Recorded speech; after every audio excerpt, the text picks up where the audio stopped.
Every year, in a different country, in a different hotel, a group of people meet. There are no press conferences, there are no public agendas, no minutes are published, no votes are cast. Protesters gather outside the perimeter fence, journalists are kept at a distance, the local police secure a radius of several kilometers. Snipers have been reported on rooftops. Inside, over 4 days, somewhere between 120 and 150 of the most powerful people in the world have a conversation. They are prime ministers and presidents, current and former. They are central bank governors. They are the CEOs of the world's largest companies, oil, finance, technology, defense. They are newspaper owners and editors. They are intelligence chiefs. They are members of royal families. They are the heads of organizations like NATO, the IMF, and the World Bank. And when it is over, they go home, and nothing is officially announced. This is the Bilderberg Group, and it has been meeting every year since 1954. The Bilderberg Group was founded by a Polish political advisor named Józef Rettinger. He was a man who had spent his career moving in the shadows of power, advising governments, building relationships, operating in the spaces between official diplomacy and private influence.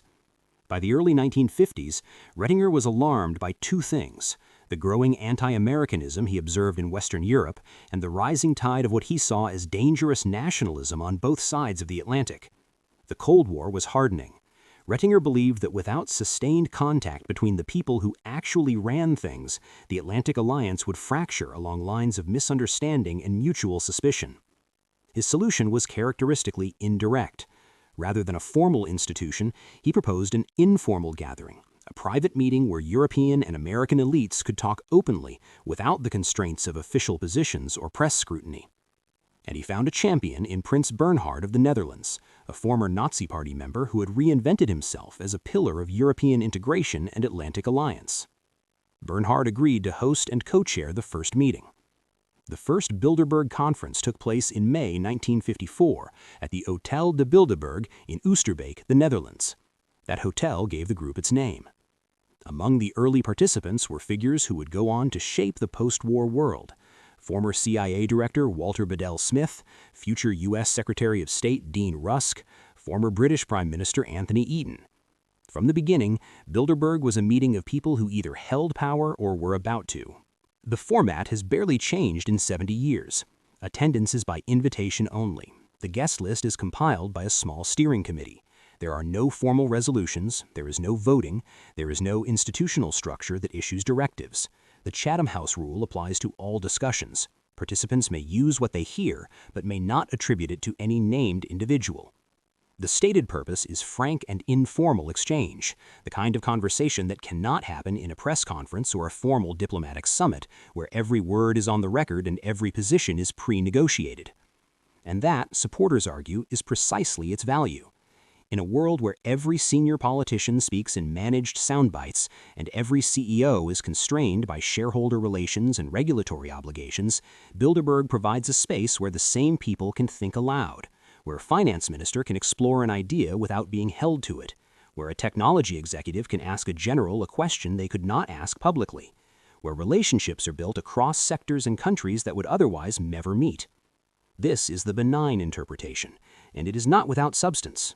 But there is another way to read the same facts. Consider what Bilderberg actually is: a private meeting attended by the people who set interest rates, command armies, write the news, run the intelligence services, and lead the largest corporations in the world. A meeting with no transcript, no accountability, no public record of who said what to whom. The people in that room make decisions, not at Bilderberg, its defenders are careful to say, but they make decisions. They set policy, print money, deploy troops, acquire companies, write legislation, and shape public opinion. And once a year, they spend 4 days in a room together without anyone watching. The question is not whether the people at Bilderberg are individually powerful. They clearly are. The question is what happens when those people are in a room together, off the record, for 4 days. What ideas get normalized before they reach a public forum? What consensus forms before any vote is taken? What alliances are built between people who will later make decisions that affect hundreds of millions of lives? The list of Bilderberg alumni reads like a cast list for the last 70 decades of Western history.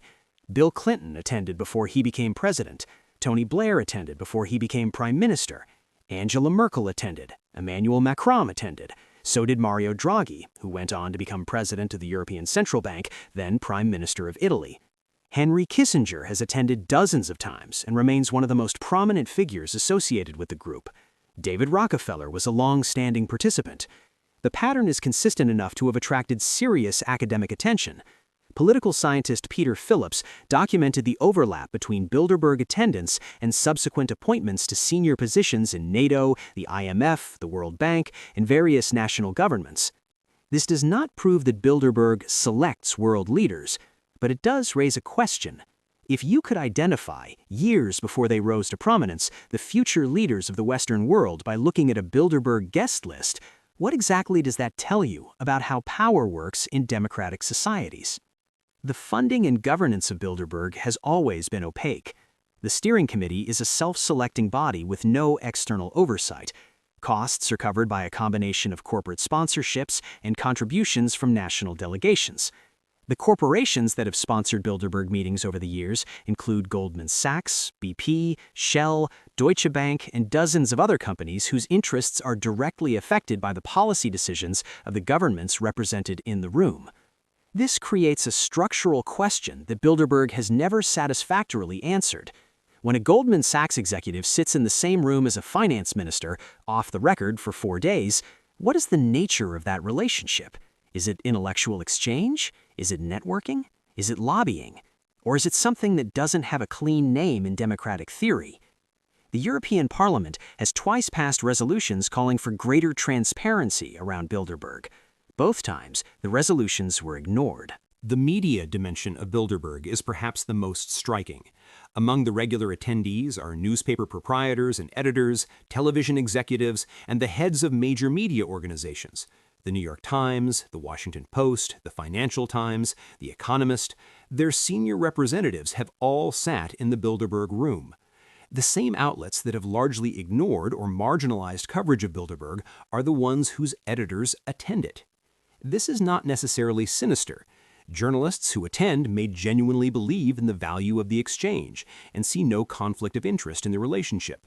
They may regard the Chatham House rule as a legitimate journalistic framework rather than a tool of suppression. But it does create a structural circularity that is difficult to dismiss. The most powerful private meeting in the Western world is also a meeting attended by the people who decide what counts as news. And for 70 years, the most powerful private meeting in the Western world has not counted as news. Over the years, several specific policy initiatives have been linked, rightly or wrongly, to Bilderberg discussions. The introduction of the euro has been traced, by sympathetic historians, to early discussions at Bilderberg meetings in the 1950s and 1960s, where European monetary integration was explored informally years before it became official policy. The appointment of Margaret Thatcher as British Conservative leader was preceded by her attendance at a Bilderberg meeting in 1975, where she apparently made a strong impression on key participants. Whether the connection is causal or merely correlational is contested. The 2003 invasion of Iraq took place in a context where Bilderberg meetings in the preceding years had extensively discussed Middle Eastern security. What was said in those rooms about regime change has never been publicly disclosed. The 2008 financial crisis unfolded against a backdrop of Bilderberg meetings at which the architects of global financial deregulation had been regular participants for years. The decisions that made that crisis possible were made by people who also happened to share a room at Bilderberg every summer. None of this constitutes proof of anything. What it constitutes is a pattern. Major policy shifts happening in the vicinity of a meeting where the relevant decision-makers had recently been together off the record. The defenders of Bilderberg have a genuine case.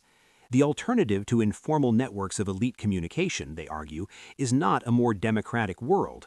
It is a world in which the people who hold power simply communicate through other channels: private phone calls, closed dinners, bilateral meetings that attract even less scrutiny than Bilderberg does.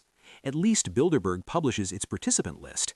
At least a list of topics discussed is released in broad terms. At least the existence of the meeting is acknowledged. Compared to the genuinely secret arrangements that govern much of geopolitics, Bilderberg is, in a narrow sense, relatively transparent. And the exchange of ideas across national and sectoral boundaries in an atmosphere of candor does produce outcomes that its participants believe are beneficial. Reduced misunderstanding between governments, shared frameworks for thinking about economic problems, personal relationships that can be activated in moments of crisis. These are not trivial goods. But the fundamental problem with Bilderberg is not that it is malicious. The fundamental problem is structural. In a democracy, decisions about monetary policy, military action, trade agreements, and the regulation of powerful industries are supposed to emerge from processes that are at least nominally accountable to citizens. Those processes are imperfect. They are subject to lobbying, manipulation, and the distortions of money and politics. But they are at least visible. They leave a record.